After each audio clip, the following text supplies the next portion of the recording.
इस क्वेश्चन में देखो बच्चों, ये हम लोग को एक्स एक्सिस दिया हुआ है। इस जगह पर एक करंट कैरिंग इनफाइनाइट नेचर का वायर है। करंट बोर्ड के बाहर आ रहा है और करंट का वैल्यू है 5 एम्पियर। इससे 6 सेंटीमीटर की दूरी पर एक और इनफाइनाइट नेचर का करंट कैरिंग वायर है। करंट है 3 एम्पियर और बोर्ड के बाहर आ रहा है।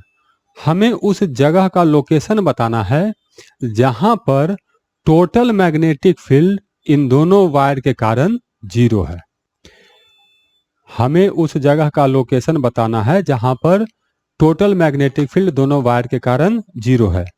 तो यहां पर अगर मैं देखूं तो लोकेशन को मैं 3 पार्ट्स में डिवाइड कर सकता हूं।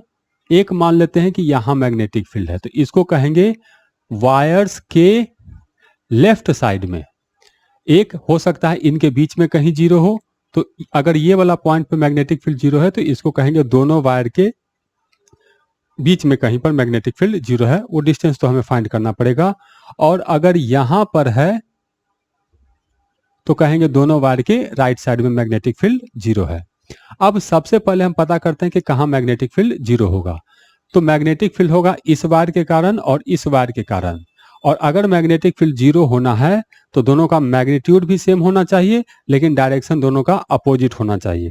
तो सबसे पहले मैं इस वायर के कारण यहां पर मैग्नेटिक फील्ड का डायरेक्शन फाइंड करता हूं।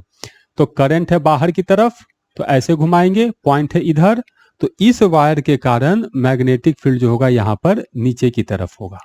ठीक, इस वायर के कारण अगर इधर मैग्नेटिक फील्ड लिखेंगे तो करंट है बाहर की तरफ और इस पॉइंट की तरफ घुमाएंगे तो डायरेक्शन आया बाहर की तरफ, तो इसके कारण भी मैग्नेटिक फील्ड हमें नीचे की तरफ आया।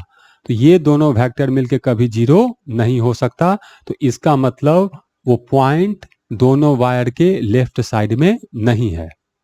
यहां पर देखते हैं, इस वायर के कारण करंट बाहर की तरफ है तो ऐसे घूमेगा, एंटी क्लॉकवाइज घूम रहा है, तो 5 एम्पियर के कारण मैग्नेटिक फील्ड का डायरेक्शन ऊपर, 3 एम्पियर के कारण मैग्नेटिक फील्ड का डायरेक्शन नीचे। ठीक है, एक ऊपर है एक नीचे है। अगर मैग्नीट्यूड बराबर हो जाएगा तो मैग्नेटिक फील्ड जीरो हो जाएगा। ये इस वायर के कारण डायरेक्शन ऊपर की तरफ, तो मैग्नेटिक फील्ड का डायरेक्शन 5 एम्पियर के कारण ऊपर की तरफ, 3 एम्पियर के कारण भी ऊपर की तरफ। तो ये दोनों मिलकर कभी जीरो नहीं होगा। इसका मतलब पॉइंट दोनों वायर के राइट साइड में पॉसिबल नहीं है। तो यही एक हम लोग को पोजीशन बचता है जहां पर मैग्नेटिक फील्ड जीरो हो सकता है। तो मान लेते हैं इधर से डिस्टेंस है x, तो इधर से डिस्टेंस हो जाएगा हम लोग को 6 माइनस x, डिस्टेंस सेंटीमीटर में। तो मैग्नेटिक फील्ड जो जितना मैग्नीट्यूड इसका होगा उतना ही मैग्नीट्यूड इसका होना चाहिए।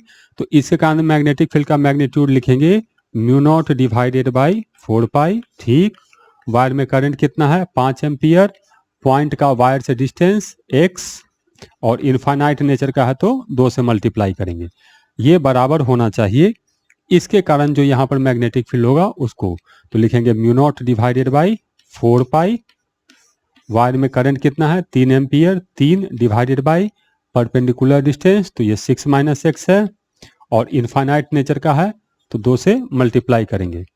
तो यहाँ से ये वाला चीज इससे कैंसिल हो गया, ये 2 इस 2 से कैंसिल हो गया, तो इन दोनों को क्रॉस में मल्टीप्लाई कर देते हैं। तो 30 minus 5x equal to 3x, तो 30 इक्वल टू 8x, तो x इक्वल टू 15/4 सेंटीमीटर। तो कहेंगे मैग्नेटिक फील्ड दोनों वायर के बीच में जीरो है और 5 एम्पियर से 15/4 सेंटीमीटर के डिस्टेंस पर है। तो इस तरीके से हम लोग उस पोजीशन को फाइंड करेंगे जहां पर टोटल मैग्नेटिक फील्ड जीरो है।